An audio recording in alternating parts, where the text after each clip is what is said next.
ರಾಜ್ಯದಲ್ಲಿ ಒಳ ಮೀಸಲಾತಿ ಜಾರಿಯಾದ ಬಳಿಕ ಪರಿಶಿಷ್ಟ ಜಾತಿ ಮತ್ತು ಪರಿಶಿಷ್ಟ ಪಂಗಡದ ಎಲ್ಲರೂ ಕೂಡ ಹೊಸ ಜಾತಿ ಆದಾಯ ದೃಢೀಕರಣ ಪತ್ರವನ್ನು ಮಾಡಿಸ್ಕೊಳ್ಬೇಕಾಗಿದೆ. ಅದಕ್ಕೆ ಸರ್ಕಾರದ ಯಾವುದೇ ಸೌಲಭ್ಯವನ್ನು ಪಡೆಯುವಾಗ ಸರ್ಕಾರಿ ನೌಕರರಿಗೆ ಅರ್ಜಿ ಸಲ್ಲಿಸುವಾಗ ಎಲ್ಲವೂ ಕೂಡ ಈ ಹಿಂದೆ ಜೀವಿತಾವಧಿಯ ಜಾತಿ ದೃಢೀಕರಣ ಪತ್ರ ಇದ್ದರೂ ಕೂಡ ಯಾವಾಗಿಂದ ಏನು ಒಳ ಮೀಸಲಾತಿ ಜಾರಿ ಆಯಿತು ಅಂದರೆ ಪರಿಶಿಷ್ಟ ಜಾತಿಯಲ್ಲಿ ಪ್ರವರ್ಗ ಎ ಪ್ರವರ್ಗ ಬಿ ಅಂತೇಳಿ ವಿಂಗಡಣೆ ಆಯಿತು.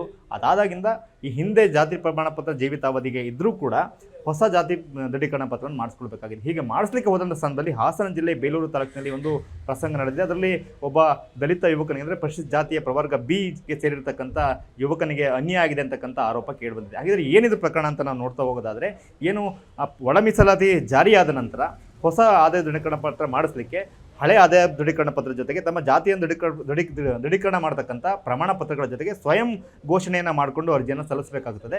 ಸಂತೋಷ್ ಅಂತಕ್ಕಂಥ ಬೇಲೂರು ತಾಲೂಕಿನ ಏನು ಕಬ್ಬಿನಮನೆ ಗ್ರಾಮದ ಒಬ್ಬ ಯುವಕ, ಅವರ ತಂದೆ ಹೆಸರು ಪುಟ್ಟಯ್ಯ ಅಂತೇಳಿ.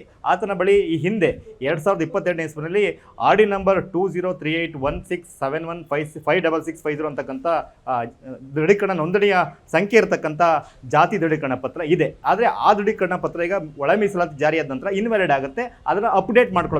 ಅದಕ್ಕಾಗಿ ಆತ ಸರ್ಕಾರಿ ಉದ್ಯೋಗಕ್ಕೆ ಅರ್ಜಿ ಸಲ್ಲಿಸೋ ಸಲುವಾಗಿ ಏನು ಜೂನ್ 12ನೇ ತಾರೀಕು ಅವರು ಒಂದು ಅರ್ಜಿ ಸಲ್ಲಿಸ್ತಾರೆ. ಆ ಅರ್ಜಿಗೆ ಆರ್ ಡಿ ನಂಬರ್ ಕೂಡ ಜನರೇಟ್ ಆಗುತ್ತೆ. ಅದು ಆರ್ ಡಿ ನಂಬರ್ 1218816703685 ಅಂತೇಳಿ ಈ ಒಂದು ಆರ್ ಡಿ ನಂಬರ್ ಜನರೇಟ್ ಆಗುತ್ತೆ. ಜಾತಿ ದೃಢೀಕರಣ ಪತ್ರ ತನಗೆ ಸಿಗುತ್ತೆ. ಹೊಸ ಜಾತಿ ದೃಢೀಕರಣ ಪತ್ರವನ್ನು ಇಟ್ಕೊಂಡು ಸರ್ಕಾರಿ ಉದ್ಯೋಗಕ್ಕೆ ಅರ್ಜಿ ಸಲ್ಲಿಸಬಹುದು ಅಂತಕ್ಕಂಥ ನಿರೀಕ್ಷೆಯನ್ನು ಸಂತೋಷ್ ಇಟ್ಕೊಂಡಿರ್ತಾರೆ. ಆದರೆ 21 ದಿನ ಆದ ನಂತರ ಅವ್ರು ಹೇಳ್ತಕ್ಕಂಥ ಮಾಹಿತಿ ಪ್ರಕಾರ ಮೊದಲ ಜಾತಿ ದೃಢೀಕರಣ ಪತ್ರದ ಅರ್ಜಿ 29ನೇ ತಾರೀಕು ಜೂನ್ ತಿಂಗಳಲ್ಲಿ ರಿಜೆಕ್ಟ್ ಆಗುತ್ತೆ. ಬೇಲೂರು ತಹಶೀಲ್ದಾರ್ ಶ್ರೀಧರ್ ಕಂಕನವಾಡಿ ಅವರು ಅದನ್ನು ರಿಜೆಕ್ಟ್ ಮಾಡ್ತಾರೆ. ಆಗ ಅವರಿಗೆ ಯಾವುದೇ ಸರ್ಕಾರಿ ಉದ್ಯೋಗಕ್ಕೆ ಅರ್ಜಿ ಸಲ್ಲಿಸಲಿಕ್ಕೆ ಸಾಧ್ಯ ಆಗೋದಿಲ್ಲ. ಬಹುಶಃ ಏನೋ ಮಿಸ್ಟೇಕ್ ಆಗಿರ್ಬೋದು ಅಂತೇಳಿ ಅದೇ ಸಂತೋಷ್ ಅವರು ಮತ್ತೆ ಒಂದು ಅರ್ಜಿ ಸಲ್ಲಿಸ್ತಾರೆ. ಅರ್ಜಿಯನ್ನು ಸಲ್ಲಿಸ್ತಕ್ಕಂಥ ದಿನಾಂಕ ಅದು 3/7 ಅಂದರೆ ಜುಲೈ ತಿಂಗಳ 3ರಂದು 2ನೇ ಅಪ್ಲಿಕೇಶನನ್ನು ಹಾಕ್ತಾರೆ. ಅದಕ್ಕೂ ಕೂಡ ಆರ್ ಡಿ ನಂಬರ್ ಜನರೇಟ್ ಆಗುತ್ತೆ. ಆರ್ ಡಿ ನಂಬರ್ 1218167038576 ಅಂತೇಳಿ ಅಂದರೆ 2ನೇ ಅರ್ಜಿ ಕೂಡ ಜನರೇಟ್ ಆಗುತ್ತೆ. ಆಗ ಮತ್ತೆ ಅವರು ಕಾಯ್ತಾರೆ. ಮತ್ತೆ ಕಾದರೂ ಕೂಡ ಅವರಿಗೆ ಜಾತಿ ದೃಢೀಕರಣ ಪತ್ರ ಸಿಗೋದಿಲ್ಲ. ಮತ್ತೆ ಅದು ಆಗಸ್ಟ್ 4ರಂದು 2ನೇ ಬಾರಿಗೆ ತಹಶೀಲ್ದಾರ್ ಅವರು ಅವರ ಅರ್ಜಿಯನ್ನು ರಿಜೆಕ್ಟ್ ಮಾಡಿದ್ದಾರೆ.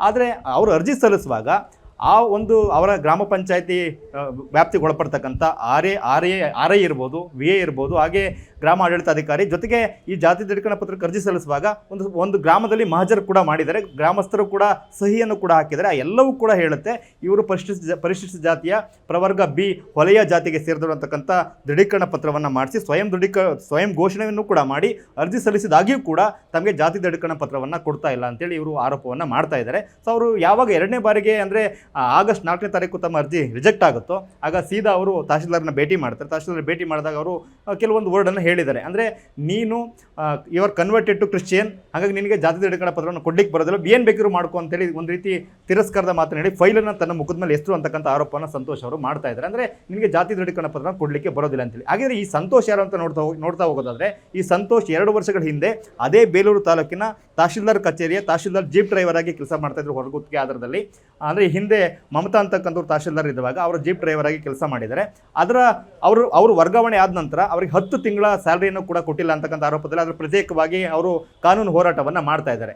ಈ ವಿಚಾರಕ್ಕೆ ಸಂಬಂಧಪಟ್ಟಂಗೆ ನಂತರ ಬಂದಂಥ ತಹಶೀಲ್ದಾರ್ ಅವರು ಸ್ಯಾಲರಿನ ಸೆಟ್ಲ್ ಮಾಡಬೇಕಾಗಿತ್ತು. ಮತ್ತು ನಂತರ ಅವ್ರನ್ನ ಆ ಹುದ್ದೆಯಿಂದ ಅಂದರೆ ಟ್ರಾನ್ಸ್ಫರ್ ಮಾಡಿ ಗ್ರಾಮ ಸೇವಾ ಅಂದರೆ ಗ್ರಾಮ ಸೇವಕರಾಗಿ ವರ್ಗಾವಣೆಯನ್ನು ಮಾಡ್ತಾರೆ. ಅಲ್ಲಿ ಕೆಲಸ ಮಾಡಲಿಕ್ಕೆ ಶುರು ಮಾಡಿದಾಗ ಅವರು ಅಲ್ಲೂ ಕೂಡ ವೇತನವನ್ನು ಕೊಡೋದಿಲ್ಲ. ಸೊ ಅಂದರೆ ಇದನ್ನು ಇಟ್ಕೊಂಡು ಏನಾದರೂ ನಮ್ಮನ್ನು ಟಾರ್ಗೆಟ್ ಮಾಡ್ತೀರಾ ಅಂತಕ್ಕಂಥ ಅನುಮಾನ ಕೂಡ ಸಂತೋಷ್ ಅವರು ವ್ಯಕ್ತಪಡಿಸ್ತಾ ಇದ್ದಾರೆ. ಆದರೆ ಕಾನೂನು ಪ್ರಕಾರವಾಗಿ ಯಾವಾಗ ಒಬ್ಬ ವ್ಯಕ್ತಿಯನ್ನು ಕನ್ವರ್ಟೆಡ್ ಕ್ರಿಶ್ಚಿಯನ್ ಅಂತ ಕನ್ಸಿಡರ್ ಮಾಡ್ಬೋದಾಗುತ್ತೆ ಅಂತಂದರೆ ಆತ DC ಅವ್ರ ಎದುರಿಗೆ ಅರ್ಜಿ ಹಾಕ್ಕೊಂಡು ನಾನು ಇಂಥ ಧರ್ಮವನ್ನು ರೆಪ್ರೆಸೆಂಟ್ ಮಾಡ್ತಾ ಇದ್ದೀನಿ, ಇವಾಗ ನನಗೆ ನನ್ನ ಸ್ವಯಂ ಇಚ್ಛೆಯಿಂದ ಇಂಥ ಧರ್ಮಕ್ಕೆ ಕನ್ವರ್ಟ್ ಆಗ್ತೀನಿ ಅಂತೇಳಿ ಅರ್ಜಿ ಹಾಕೊಳ್ಬೇಕಾಗುತ್ತೆ. ಅದನ್ನು DC ಅವರು ವಿಚಾರಣೆ ಮಾಡಬೇಕಾಗುತ್ತೆ.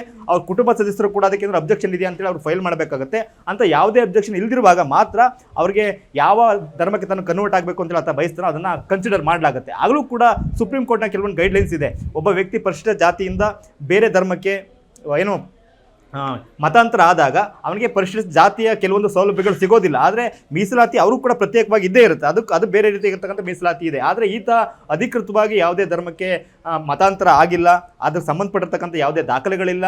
ಅದಕ್ಕೆ ಜಾತಿ ದೃಢೀಕರಣ ಪತ್ರವನ್ನು ಪಡೀಲಿಕ್ಕೆ ಅಂದರೆ ಯಾವಾಗ ಒಳ ಮೀಸಲಾತಿ ಜಾರಿ ಆಯಿತೋ ಆವಾಗ ನಂತರ ಪ್ರವರ್ಗ ಬಿಯ ಜಾತಿ ದೃಢೀಕರಣ ಪತ್ರವನ್ನು ಪಡೀಲಿಕ್ಕೆ ಬೇಕಾಗಿರ್ತಕ್ಕಂಥ ಅಗತ್ಯವಾಗಿರ್ತಕ್ಕಂಥ ಎಲ್ಲ ದಾಖಲೆಗಳನ್ನು ಕೊಟ್ಟಾಗಿಯೂ ಕೂಡ ತನಗೆ ಜಾತಿ ದೃಢೀಕರಣ ಪತ್ರವನ್ನು ಕೊಡ್ತಾ ಇಲ್ಲ ಅಂತಕ್ಕಂಥ ಆರೋಪವನ್ನು ಸಂತೋಷ್ ಅವರು ಮಾಡ್ತಾ ಇದ್ದಾರೆ.